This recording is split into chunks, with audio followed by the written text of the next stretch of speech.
You know that feeling when you start a new book and you instantly know it's going to become a new favourite? I just read the arc for Mad Love by Willow Aster, and this may have just topped 𝗧𝗿𝗀𝗀𝘀 to become my favourite book by her, because the roommates to friends to lovers in this was just perfection. I am a sucker for the single parent trope, single dad trope. We all know this. I love that trope. No one writes them better than Miss Willow Aster. But this one, I don't know what crack was in this book. It was so good. It's like sports romance meets single parent trope, and just everything about it was perfect. I flew through this. I am a really slow reader. I think that's evident by my monthly wrap-ups. I'm a pretty slow reader, and I honestly flew through this. It took me 2 days, and when I got to the epilogue, I didn't realise I was at the epilogue. I was like, oh, like I only have a few pages left. I was really sad. I wanted this to go on. It is the first book in the Single Dad Playbook series, which, for someone whose favourite trope is single parent and single dad trope, I am living for this series. They are so sweet. If you liked 𝗧𝗿𝗀𝗀𝘀 Mountain with the found family or the girls, you are going to love this one, because it's a little group of guys. They're all single dads. They all hang out, and they started writing 𝗬𝗍, the single dad playbook. Now, the advice in there is sweet and funny, and you kind of find out what they've written at the end, but the whole book on the whole, I absolutely loved it, because Weston and Sadie started off really rocky. They did not like each other at all.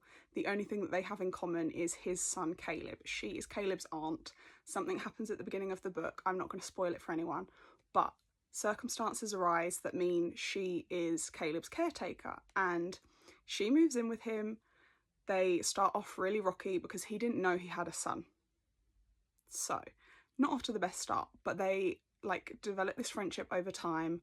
It is honestly beautiful to read. Their friendship was so sweet and pure because they really tried to keep it friends, and months pass before anything even happens, and it's almost a slow burn but doesn't feel like a slow burn. Like, when I'm reading a slow burn, sometimes I'm like, I just need something to happen. I just need a look or a kiss or something. But this one, you really are rooting for them, and it didn't feel like it took ages. It didn't feel like it dragged. It honestly was the perfect pace, and the moment when they finally tell each other their feelings was just so worth the wait. It honestly felt like you were in the story and you were really rooting for them, and I just love that when I can really put myself in the story. And also, Caleb was the cutest little baby. I love when the single parent trope is done with babies rather than just kids. I love it when it's kids, they're always sweet, but there's something about babies, and when they call their parents mum and dad for the first time, gets me right in the feels. I absolutely love it. And also, if you liked 𝗧𝗍𝗀𝗀𝘀 Mountain, then Felicity is Weston's sister. So Felicity, Sutton, Owen, they all make appearances quite a few times in the book, and the whole girl gang comes too, because they introduce Sadie to all of them so that they can have a little girl gang and so that she's got some new friends. And honestly, when I read Stay, knowing that 𝗧𝗧𝗀𝗀𝗀𝘀 Mountain was over, I was so sad. I was honestly like, that series has my heart. I love it so much.